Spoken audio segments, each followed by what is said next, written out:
Welcome to another edition of No Pressure, expert opinion on cardiovascular health. Today, AtCor's Rick Roughhead speaks with Dr. Lee Marcus from Preventive Cardiology of New York. Hi, Lee. Thanks for coming. Hi, Rick. Thanks for having me. I want to thank AtCor for having me talk about an important subject today. Yeah, so how's it feel to be right there in the epicenter of all this right now? Well, it's tough to be in New York, but one thing I noticed as an unfortunate consequence of an already terrible situation is that as a preventive cardiologist, people are neglecting to keep up with their preventive care, whether it's cardiology, colonoscopies, regular physician physical visits. People need to recognize that how important it is to maintain your preventive care regimens, which should really be the paradigm that people operate in. Prevention is really the way to manage medicine going forward. Yes, I agree with that. Absolutely. So what do the physicians, the researchers believe that hypertension and antihypertensive drugs have played a role implicated by COVID-19. Where do those drugs, mix in with COVID? Well, early on, it was recognized by scientists that the spike protein on the surface of the COVID-19 virus or the coronavirus binds to a receptor called ACE2, which is heavily involved in blood pressure and thrombosis management in the lungs, the heart, various endothelial cells and epithelial cells around the body. So they found that we know that ACE inhibitors and ARBs, which are used to treat hypertension in a majority of patients, upregulate ACE2 receptors, and COVID-19 infection downregulates ACE2 receptors in favor of angiotensin II. So it was hypothesized originally that upregulating the ACE2 receptor may make one more susceptible to a severe infection with COVID-19 or more susceptible to contracting the virus. So they've made any recommendations to what patients should do that are taking ACE and ARBs? Yes, it's a good question. Studies have come out. There's a review in New England Journal of Medicine and in the Journal American College of Cardiology, and then a more recent study today, it actually just came out in New England Journal, that have found that people who are on ACEs and ARBs are not more susceptible, it appears, to COVID-19 infections, and in fact may have a more benign course related to the severity of the infection.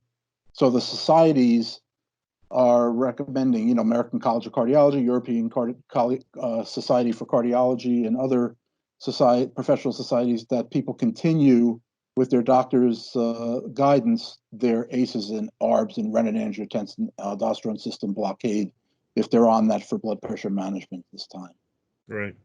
So now that we see the morbidities and mortalities being so much heavier weighted towards the people with hypertension, what's your current recommendation for patients with hypertension? Well, hypertension, the current epidemic highlights something that we already knew, is that hypertension is key to management of cardiovascular risk and prevention of cardiovascular disease.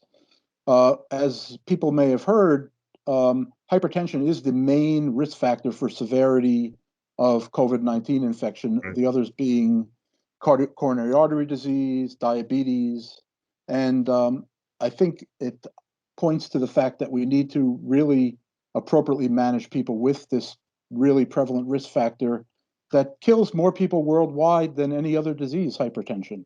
Right. Yeah. And how do you zone in on hypertension with your practice?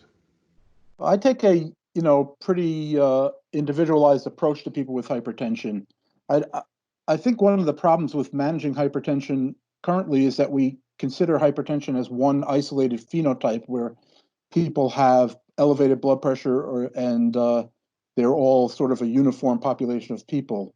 And we know that blood pressure is in fact linearly associated with poor outcomes with respect to cardiovascular disease. So any systolic blood pressure above 115 measured brachially starts to linearly increase the risk of heart disease and cardiovascular disease and stroke as you increase. However, within those cohorts of people that are studied in large studies like SPRINT or various other blood pressure studies, there are people within those cohorts that don't respond to the treatment, and we need to really identify those people who don't have the physiology that fits neatly into a specific phenotype of hypertension. Right. And so what clinically available tests do you use to do that? So, in personalized medicine, which is a really hot topic now, one of the common things that people use is blood measures of pharmacogenomics, pharmacogenetics, epigenetics, but in hypertension, those are really at their infancy. So Right. in hypertension, I like to look at measures of endothelial function, and I like to use measures of central blood pressure and blood pressure derivatives. And I use the sphygmocor to do that on all my patients because I think it's really the most effective way to manage hypertension in an era when, even before this COVID-19 era, but especially in this era where you don't have time to do trial and error blood pressure management. People aren't coming in for serial visits, so you want to be more granular from the beginning. Right. And And sorry to interrupt, Rick. no, that's fine. It's been shown in multiple studies, both invasively and then non-invasively with the sphygmocor predominantly, that central blood pressure measurements and their derivatives are more closely associated with hard outcomes than brachial blood pressure measurements. Excellent. Yeah. And you see any other future technologies and the roles and how you're going to take care of patients with hypertension in the future? I really see the sphygmocor becoming a staple in people's practices once they overcome, the very limited sort of introduction to the product. It's really easy to use. It provides complementary information to brachial blood pressure, and it provides more granular information, as I said. Right. Yeah. It does give you a brachial blood pressure, so you can ease your way into transitioning one's practice to using central blood pressure, such as augmentation pressure and augmentation index and arterial stiffness. And it's really a very easy technology and physiology to understand. And I think it benefits patients significantly in my practice of preventive cardiology. And do you think the recent outcomes or the recent problems with COVID and hypertension, do you think that's going to change people's beliefs on moving forward with hypertension, that they'll pay more attention to it maybe? I would hope so, because hypertension, as I said earlier, is the leading risk factor for developing heart failure in the world, and coronary artery disease. And coronary artery disease outcomes are far worse with people who have elevated central blood pressures, not so much as closely associated with brachial blood pressures, which are far more general.